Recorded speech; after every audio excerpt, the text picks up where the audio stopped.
Oh my goodness. That was so complicated. Facebook was having a meltdown. It kept flashing on and off, and it would not do what I was asking it to do. I'm so glad that we actually made it. We're on. So we have a plan today to do one of my absolute, completely favorite designs. So hopefully people will join in the broadcast. If you can see and you can hear well, can you just let me know? And then that way, if I need to make any adjustments to my setup, I can do that before we get started. I'm going to pull up my existing design and show it to you. Oh, here we go. It's kind of far away. Hey, Janet. Hi from Delaware. All right, ready? Big reveal. Here we go. How does that look? Do you think that's pretty? I have to admit, I do think it's pretty. I'm not trying to think that I'm better than anybody else, but I have this sample. Let me see if I can find it. I had it right here. I started sewing feathers before I could, really. That's the honest truth. And I have my initial feather sample from many moons ago, and I'm guessing, I didn't date it, but I think it is around 2008. So I'm going to show it to you. This is actually mine, for sure. Okay? That is mine. Not what I wanted. Not as awesome. I really didn't have a good understanding of the shape. This is the truth. And here's on the white. I was thinking, that I would do this awesome contrast with lighter thread on the black and black thread on the white. Oh my gosh. It was so not pretty. But I keep this. I keep this because it shows me what I have learned, right? And that is always something that we have to keep in mind. We have to let ourselves be good enough where we are, but we also want to reach for better. So that's always important. I don't look at this and think, oh, I'm the worst quilter in the world. But look at, there's some tension issues. I learned about that, and I learned about shape, and I can move a lot more smoothly than I could at that time. So everybody has the potential to get better. I wasn't magically born knowing how to free motion quilt, and I was not good at it for a long time. It took me some time to get there. So it's okay, if you feel like you're making progress, remember my 1% rule. If you quilt, and every time that you quilt, you get, say, 1% better, or even 0.5% better. Well, if I quilt 200 times in a year, that's a lot better, a lot better. So let's go ahead and talk about this and get this set up. I'm going to probably quilt this on this black one. So what I don't want to do is put a ton of marking on here, but I want to show you the structure of what I am using to create this, because this has a bones framework that gets you started, okay? So if this is my border, I'm going to scoot out just a little bit. Oh, I love that. You're at Dollywood. Say hello to her for me. I think she's such an amazing person. Oh my gosh, I've grown up with her for sure. And, she's just as lovely as ever and has really shown the strength that women can have. So anyway, my hat's off to her. This is 6 inches wide, okay? 6 inches. So this is assuming if this was your border, and I'll show you kind of just for scale, this would be if this was 4 inches, okay? So this is tighter. The feathers are not as big, and it does look slightly more crowded. It still looks awesome, but your feathers are going to be a little bit more petite if this is what you're doing. The smaller that this is, you're going to have little daintier looking feathers. Spatially, if this is 4, this is 2. This is not a rule, but a guideline, okay? I'm not saying you have to make this 2. You could make this 1.5, and that would mean that out here, there's more room. But in here, it would be a lot tighter if this was 2. So you'd have to really concentrate on that spatial relationship. So by putting it in this bigger one with this bigger circle, this is a 3-inch half circle, then the feathers can be more generous. So that's just something for you to play with. Let me just show you on this side. If I'm moving these out, I'm going to put as many of these as I can fit fully. And I don't want this to be right butted up to the edge.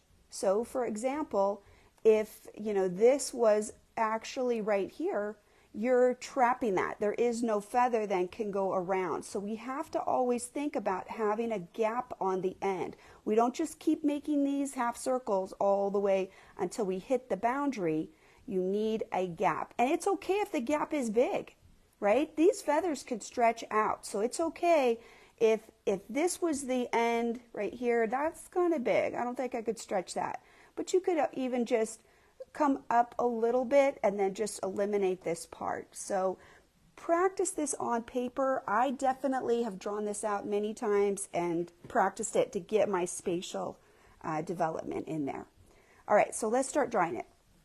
It starts with, this is essentially a box, right? This is the diagonal, and this is a 6-inch square that would come from the center here down and the center here down. We're splitting this in half to keep the feather centered. So this is a 3-inch from the edge alignment here. It's meeting on the miter, and 3 inches right down the center on this side. Okay, so this is my circle. This is the 3-inch simple circle. This is from Set Tool. So Betty, I'm answering your question right now. This is my spine right here. Okay, this is what I used. So right at the beginning, I'm going to line this center line up on this diagonal. Okay, so the line right here. And if I want any hope of actually stitching this with my ruler, which I may want that. If I don't, it doesn't matter. But if I want it, I'm going to use my stitching line disc. So in this case, I want to draw the line from this middle line to this little line over here. So I would actually line this up, and I'm drawing it all the way to this center line, not stopping here, but stopping here. So you'll have this little cup shape like this, and it's open right here because you can see that the feathers are going to flow through this area. So we don't want to cut that off. Okay, that's the first one right in the middle. I want to make these two sides mirror. So my first line is going to come up over the top. So let me show you. I'll put this on, and I'm aligning it right in the center this way, okay? And technically this would align right on this straight line, just so happens that it would. I'm gonna do 3/4, so let me get this in place and get my ruler touching. 3/4 of a circle, okay? 3/4. So 1/4, 2/4, 3/4. And marking wise, I'm gonna come back to this center position, and I'll scoot this over. So let's get it lined up. Put the spacing gauge in place. Now, this one is over the top, right? Oh, it's hard to do it here. It's making me irritated. Keeps hitting my foot. We want to go the opposite way. So 3/4 the opposite way this time, and back to the center. And I think, let's see, that's basically what we did on the other side. So we'll just match that. Okay, and I could keep going. I could come back here, and then the next one will match this side, so it'll go over this way and back to the center and bottom, as many as I can fit in reasonably. Okay, so that is the spine. If I have this ruler, it is possible then for me to use it to travel if I'm not comfortable traveling, right? And I'll show you that. But if you want to just free motion, you can. But I think having these tools really helps clean this up and keep this very nice. So let's talk about the stitching development real quick. If I stitch on the inside, okay, this will be able to sew all the way to here and fill up the circle and get to the inner part of this circle. It's going to basically be as if we came around here, and this will actually fill right into this chalk line. Okay, So let me see if I can show you what I mean. This is what it's going to fill in as it comes around. Let's flatten this out here. Okay, we're basically going to do one side at a time. So here, fill, feather, all the way around will fill into here, and this one will come back to the center, and we can build right off of this back one to put these in. We're going to come to the center and make a little wider one, and then we'll fill this in until we fill up this whole gap, and we'll travel back down, and then this one will go this way. So basically this entire side would be filled up.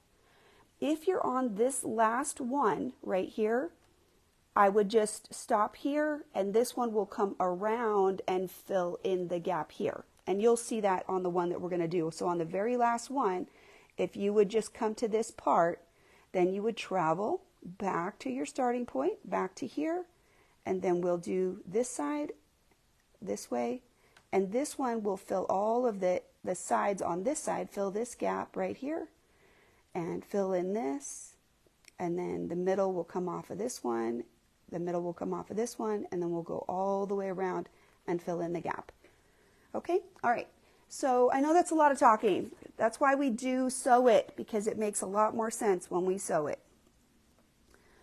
I'm going to try to keep it oriented towards you as far as the camera, and try to give you a wide angle view here, so hopefully be patient, because the camera is right in my way, of course, right? So let's see. I know it's not easy, but the thing is, if we never strive, if we never try, then we're never going to get there. So one of the important things about any development, it's not that I knew how to sew something. I tried it. And then I said, oh, well, this didn't work. We'll fix that. Well, let's see if I can make this better. So it's important that we're going to try it. So the first part right here, we're starting right at this juncture right here at the bottom of this. And all these lines now right in here, these don't matter, right? Just so like, we just needed that to line up the circle, but I don't want you to be distracted by that. Even this center line doesn't matter anymore, right? This line is now irrelevant now that the quilt has been built, okay? What I want is, I kind of want to use that to make my little heart right there. And I want to connect that. So this kind of has a little vague, intentional shape right there. All right, so let's start. I might have to turn it around. I see that we're going to be sewing away from you. So let me flip it around so we can have a better view. So I'm just going to kind of fold this up a little bit, keep this out of my way, and we'll try to work down here. When I start, if this is where I started, I'd finish one side and I would come back to here. Now I could travel back again. You see there's a lot of thread, but I've already traveled on it 2 times. So I think that's about as much as I think I would want to do. All right, let me get my foot control a little bit closer because it's far away. It's migrating. All right, here we go. I'm trying to match this. This diagonal is going to try to help keep these 2 little heart guys nice and clean together. So when I start, I want to tack,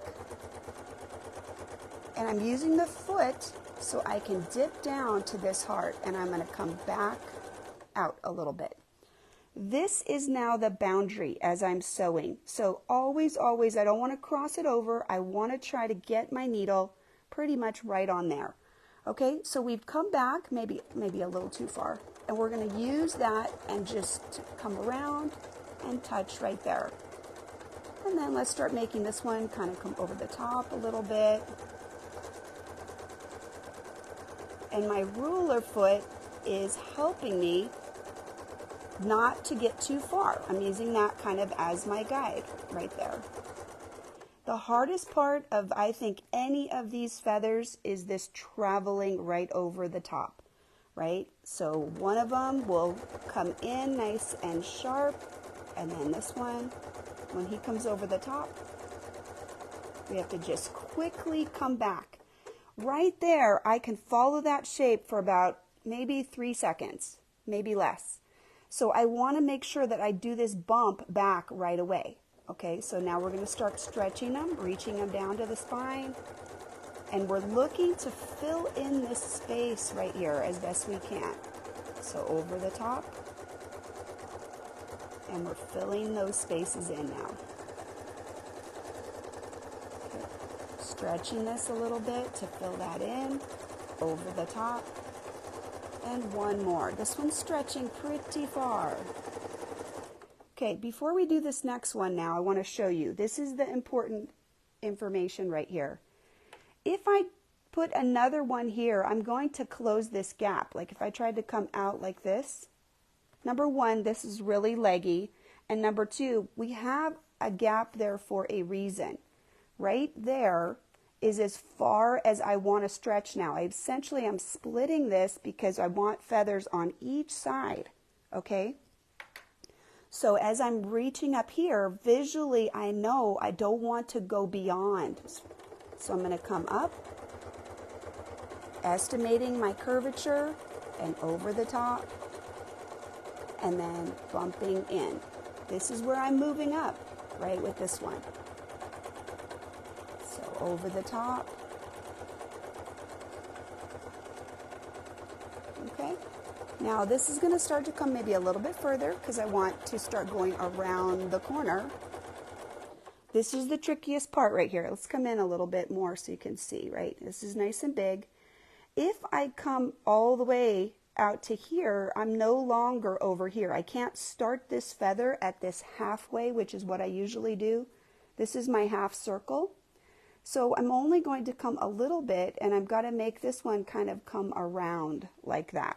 And that's how we start to fill in and go around this corner. So I'm only going to come out a little bit, and I want a nice sort of roundy shape.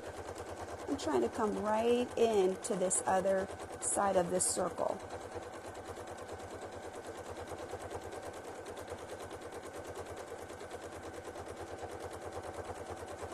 Okay, I want to show you. I'm going to turn it a little bit.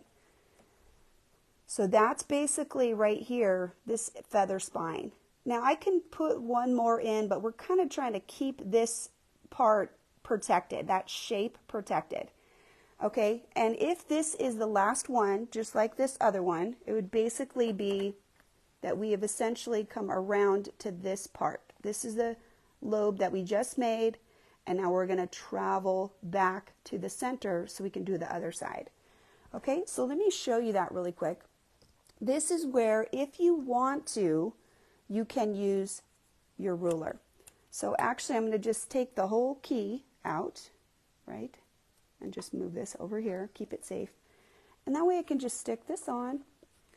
And this can help me to clean up, make sure that I'm in the spine right here. It is free motion, so I can do whatever I want, really.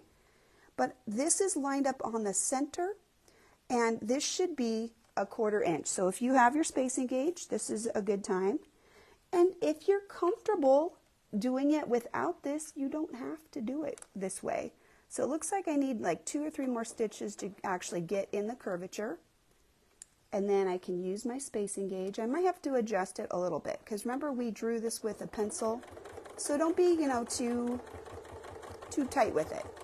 We're just trying to connect all these feathers and put them with a nice smooth line and add a little bit of thread there. Okay, so I'll take it off so you can see how that kind of cleans it up.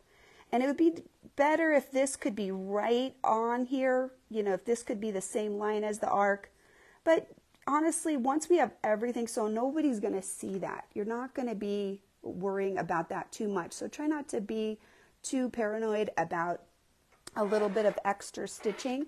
So let me show you. This is the next one. We want to connect all of these and close all of these. So I can stick this on there again, get it lined up at the center. And vaguely, if I need to tip things to kind of get into the line of the curve, I'll do that so that I can get these all connected. And they're pretty close. So if you need a little extra thread, just put it on there. It's fine. Okay. So I'm just tipping the ruler just slightly, helping me kind of get right in there and making sure I can get right over to this center position. I'll take it off again so you can see. This kind of cleans that up a little bit. And then when we're on the other side, we can use this to follow. Okay, so let's do the last one. We'll get us right back to that center position. This one was aligned right on the center line when we drew it. So we're pretty close to that spot already. I think we might need maybe to come in just a tiny bit. So I'm just going to fudge it with just a few stitches and then get ourselves right into the existing line right there. Because we already have the feathers on there, we want them to sort of be connected to where they already are. All right, and then of course I should have turned that so that I wasn't right at the opening, but basically we're back where we want to be. So I'll just fill that in right down to the bottom. Okay, so now the top of our feather over here basically is all filled in. So this is what I meant by you're going to fill in this entire side until you get to your last curvature. And now we'll fill in this whole thing, and you'll see how we're going to get this little V. How do we restart right here? Which is how you would continue going over the top. And then we'll fill in this all the way around. And I have, let's see it here, this space is about 1.5 inches. So just for variety's sake, I'll make this one slightly larger, and you'll see how the feathers can stretch into that space. So let's just make it slightly bigger. I'll just put a little mark because, you know, we would have some termination of our border. They don't just go on forever. So this one's slightly bigger, and that's going to force us to stretch that feather just a little bit more. All right, let's cut some threads and get these out of here. That'll keep all of that out of our way. All right, and let me show you what we're doing on this side. So I would want to match this feather a little bit. So, you know, if I didn't feel like I could do that, you could just draw like a little straight line like there. And what this does is as I visually reach up, I can use that to keep these about the same. I don't need them to be perfectly the same, but about the same is fine.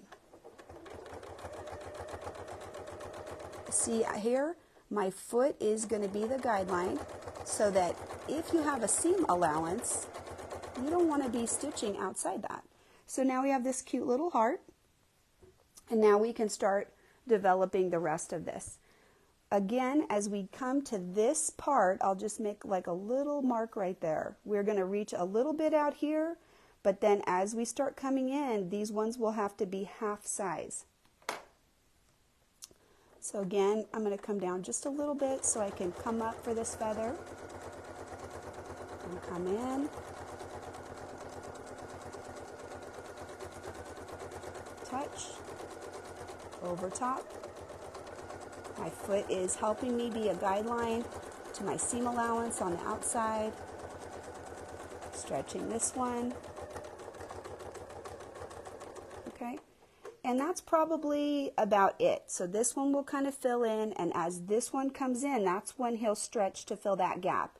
It's possible we'll just do one more just to kind of get us in there, but then I wouldn't want any additional ones there because otherwise they're going to start cutting into our space. So just make a shorter one. It's okay, it won't hurt anything.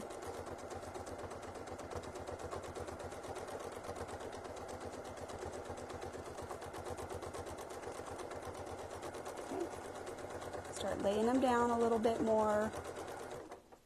And then we're going to make this one kind of come over the top. So we're going to use that line that we already made, and we'll stitch around a little bit and kind of make this one come over the top.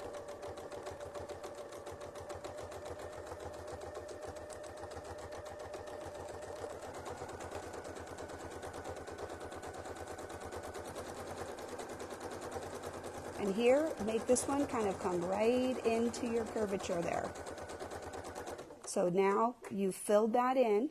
Let's turn this a little so you can see it some more. Right here now, we want to sort of come in from this side. So even though I wanted to keep the curvature shape, I'm actually going to come back up. And we'll stretch those.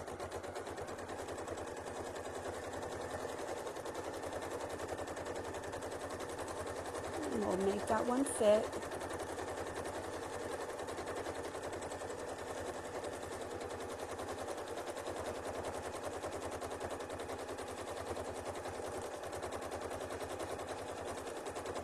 And we'll just keep going. So I'm going to turn it a little bit so you can kind of see this back side better. Now, these can flow all the way around. So now we're just going to start working on that. Make sure we're touching there. So reach out a little bit. This one curves up and down. This little V right here where you're coming back down is very important. And the foot gives you the space for that so that you can touch that one before. So half circle. And these are going to have to start stretching out to fill this space right here.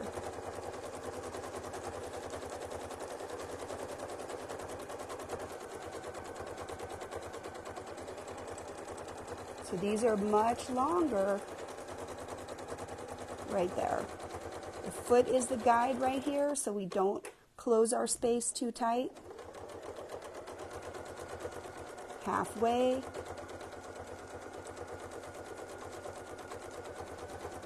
We want this part to be narrower here, so we have to pull back towards where we started a little bit. So right here, I'm estimating. So I'll put sort of a little mark. In my mind, I know that I need essentially a circle. If you think about it, these are little circles, right? So when I'm cutting, I'm usually cutting to half. That's where I usually come back to. So right here, when I'm estimating, I'm visually estimating that 1 inch so that I can plan for how big that lobe is going to be. And I need to come down, otherwise I won't get that pretty shape. So we're going to have to start stretching these to fill this space now. So this one right here, I can try and use him right there and literally fill up that space as pretty as I can.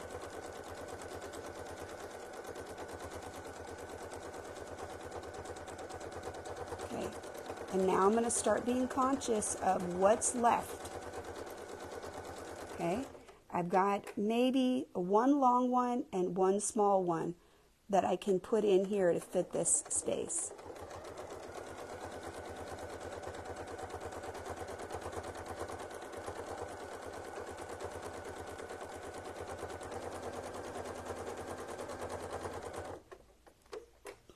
Okay, so it's pretty filled up. We did double up the stitching already, but let me show you something real quickly. See right there, there's kind of like a hole right there, and there's some extra space. Well, this already has a very heavy spine. So go ahead and add a little bit more. And if you just want to like clean up some areas or connect things a little better, go ahead. Nobody cares, right? It's fine. You're in charge. You can make it as full, like if I want to just color that in a little bit, go ahead. Right? Just making sure that there's no big giant gap in there. I can just fill that in. And the reason I'm doing it freehand at this moment is the ruler is going to confine me, and I want to essentially color in, right? I want to control where that extra thread is filling in like some little gaps right there.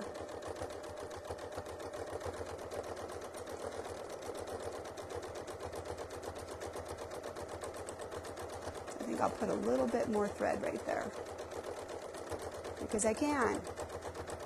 All right, so let's do something crazy. I'll just put a little swirl in here because we can.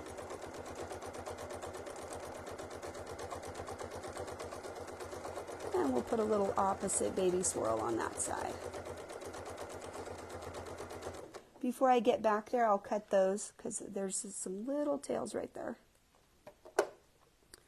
And what that does is that helps distract if the hearts are not the same size, right?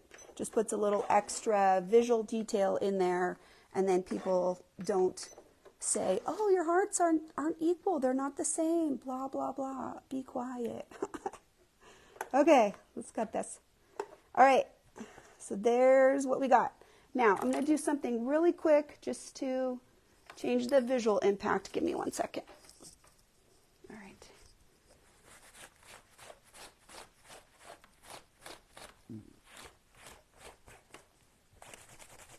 Okay, we'll just get this out of here. I want you to be able to see a little bit without as much chalk, so you can kind of... All right, sorry we had a little hiccup there, but this is what we can get. Now, you realize, right, it's not perfect. I don't care. It looks good enough. How good is good enough, right? I will tell you truthfully, this was not good enough for me. All right, I wasn't happy with that. I wouldn't have wanted to put that on a quilt. But I would be happy with this, right? And even if it was a little bit messier, you know, like I said, see how this one doesn't touch perfectly? I can, here, I'll fix that, right? We'll fix that. Ah, there we go. Ah, there, can you see it now? I mean, there's lots of things we can do. I wouldn't necessarily actually put a Sharpie unless it was truly black. But there's lots of things that you can do to fix that. And when you have a design that is big like this, that's filled up like this, that has so much energy, if one of these is a little flatter than the other, or his bottom tucks out a little bit or whatever, nobody is going to really see that unless we're going around like this, which I don't recommend. Sue, you asked how wide is the border. So this particular one is 6 inches wide, right? And the center line is at 3, and I used the 3-inch circle to build this part, okay? And obviously if I have a bigger circle, like bigger half circle that's taller, it cuts this space a little bit. It shortens what you can do here. It doesn't necessarily mean on the edges that it'll be short, but you can see here, this is very short, right? So these are narrow. You can use any size. I can use a 1.5-inch circle, or even, well, God forbid, I wouldn't use a 1 for here. I wouldn't, but you could. But, you know, it changes your dynamic. This allows these to sort of stretch out this way. And, you know, if you didn't want them quite as deep, I could use a curvature that is wider but flatter, right? I could use, instead of, this is a clamshell, but I could use a wider arc that is not a circle, and I could just connect it. The reason I like these is these connect very smoothly at this midpoint of these. So the transition here I really like because it's smooth. Okay, so why, thank you. I love to be a feather queen, and I want all my friends to be one too. So let's play together. So anyway, this is what we learned today, and I hope that you'll give it a try. And don't be afraid. Put it on your scrappy stuff. You know, do this. Like today is December 9th, right? December 9th, 2022, right? And then you can keep this piece right there. And then 5 years from now, you're going to do it again and see the difference. I wanted to comment on one last thing. This is blue thread, right? So this is very high contrast on this black, and I love it. I think it looks amazing. I would certainly want to do it on a quilt. But let me show you, if your confidence level is not as high, you can use a lower contrast thread. Here, I'm going to put my finger over that. I got a little thread bunky there. But this one is a lot less of a contrast in your face kind of a look, and the thread is much finer. This is the 80 weight Deco Bob. So with this, if you have just, you know, perhaps not as much confidence, but you still want them on there, then a matching thread is a lot softer. It gives you more flexibility if you are doing it for the first few times and you need a little help. Then this is a good friend to you, and I recommend that. So this is going to still give you this luscious texture, but it's more of that background feel. So that's just something for you to play with. I did use my 9014 needle, this thread on the front. This is Magnifico, which is a fabulous 40 weight polyester. And This deco bob on the back is by Wonderful, and that is an 80 weight thread, so much, much finer. So let me show you. I use a lot. Oh, they don't pay me to say this. I'm just saying it because it's true.